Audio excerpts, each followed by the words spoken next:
Chapter 283. Yudhir sensed their intent to attack Pathumat once again and flew into action. He simultaneously blocked attacks from both sides with a wall of water and wind, which caused smokes to billow into the sky and momentarily eased the situation.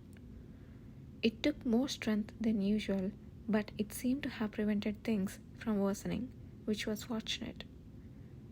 A mage, perhaps? No, an awakener. Who are you? Seeing Yudhir suddenly reveal himself, the startled awakeners drew back defensively. As they did, Yudhir studied them closely and asked quietly, I should be the one asking, who are you and why are you battling this monster here? From their immediate skepticism that he was a mage, it seemed likely that they were aware of the presence of Western Mage Union. However, their identities were still unclear. Upon hearing Yudhir's question, one of the awakeners cautiously began to reply. We were just trying to prevent that creature from approaching our village, so we lured it here. Shut your trap and keep quiet. But he's also an awakener. We don't really need to. I said shut up. Another awakener forcefully struck the back of the one who had spoken, but by then they had already revealed enough. A village, they say. Do they live here? If so, judging by their ordinary attire, it seemed plausible that they were the displaced civilians Lorna had mentioned. But could such a large group of awakeners be simply considered displaced civilians? As silent glances of suspicion were exchanged, another group came to Yudhir's mind, one that he might guess from his memory. Could it be? Before coming to the west, Kana had gleaned information from Star of Nagran brothers, Gale and Doyle, that one of their bases was nearby. Yudhir quickly shook off the image of the burned face of Nahan, the first image that came to mind when thinking about the Star of Nagran, and frowned. If these people were truly from the Star of Nagran, the timing was incredibly tricky. He wanted to confirm more clearly, but with Pathumat again growling threateningly, he decided to postpone the conversation for later. Turning his back on the awakeners, Yudhir spoke out loud. Cease your attacks and withdraw. This monster grows larger with every attack. From now on, I will be the one dealing with it. We know that the damned thing grows with every attack, but how the hell are you going to kill it on your own? Do you have some sort of a brilliant plan? The oldest looking of the awakeners, a squint-eyed man, asked. Instead of responding, Yudhir drew his sword and blocked Pathumat's swinging tail with the power of wind. Rather than clashing with flesh, it felt more like colliding with a slab of metal, his body forcefully thrust backwards amidst the loud noise. The pressure transmitted through his sword made him grit his teeth involuntarily. Even though it was still small compared to the size of the creatures he had faced in his previous life, the force was tremendous, enough to slightly bury his heel into the ground. As Pathumat, seemingly surprised by the unexpected force exerted by a small human, momentarily halted its movements. Yudhir shifted his gaze towards the man who had asked the question.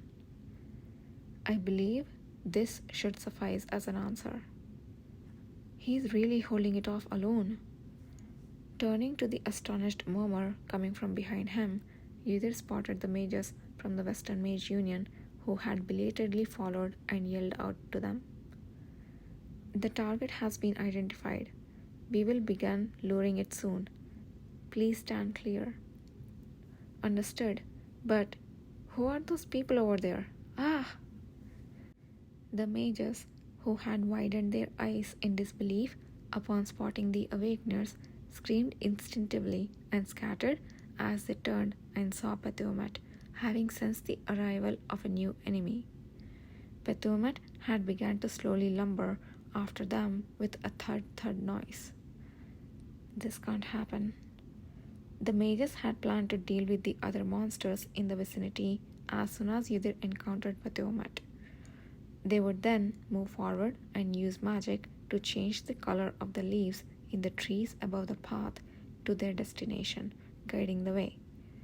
Yudhir glanced at the Awakener after a moment, noticing a tree not far away whose upper leaves have turned golden. We will talk later. If you are willing to help us kill this monster, please assist the mages with the other monsters. If not, please stand back so as not to interfere. What? What did you say? What will you do? The Awakeners, looking at each other's faces again, focused their attention on the squint-eyed man. Muttering a curse under his breath, the man made a decision, responding, "All right. If you fail, it's going to head to our village next, so we don't have a choice." Damn it. What kind of situation is this? Anyway, if you say you can kill it, let's talk after it's over. If Yudhir were the same as when he only knew about Nahan, he would never have asked these dubious people from Star of Nagran for help, no matter how urgent the situation was. But he remembered the face of Kana, who had given information about the brothers, Gale and Doyle. After becoming Awakeners, the brothers have been shunned by those around them. They had joined the ranks of the Star of Nagran as they wandered around starving. He couldn't be unconditionally hostile with this information. They seemed to have run into this situation unprepared, and he decided to focus on the fact that they had more volunteers to help deal with Pethumet. Apologies to the mages of the Western Mage Union, but a ragtag group of awkwardly gathered Awakeners seemed much better than mages who could hardly handle attack magic.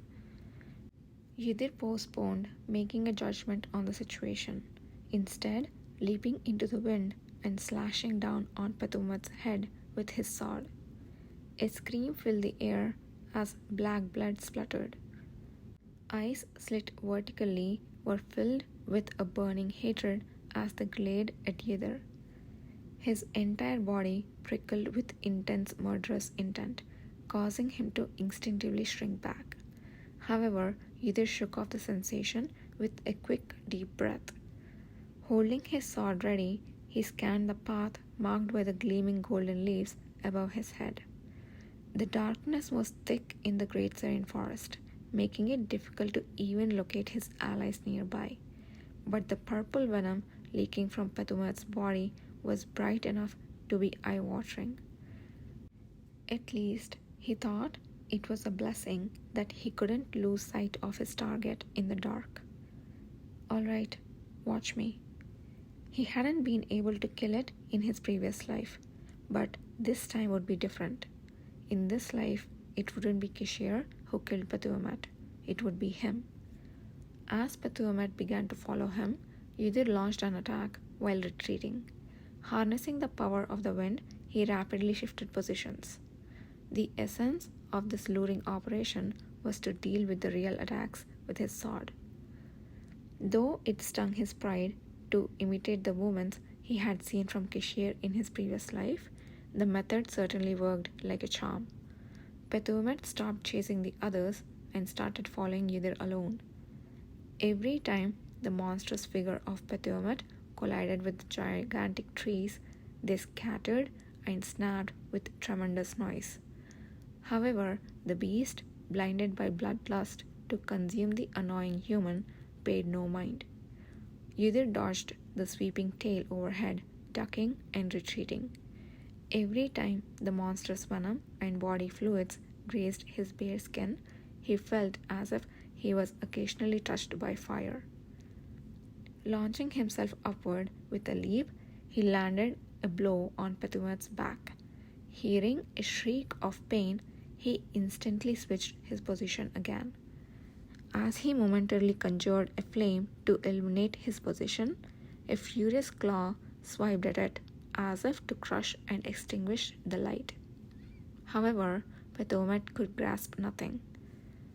The monster's roar reverberated through the forest. Ydir got the impression that the cries were becoming louder and more inflated. I think there were people who bled from the nose and had ruptured eardrums just by hearing the roar when it got any bigger. He wondered if the weaker mages who were listening to these cries were all right. Ydir again had to dodge the venom spat by Pethomet, hurling his body into the air. In his stead, several trees which received the venom collapsed backwards with a mournful sound, melting away. Panting heavily, he looked up to see the tree leaves shimmering in golden light above the forest. There it is.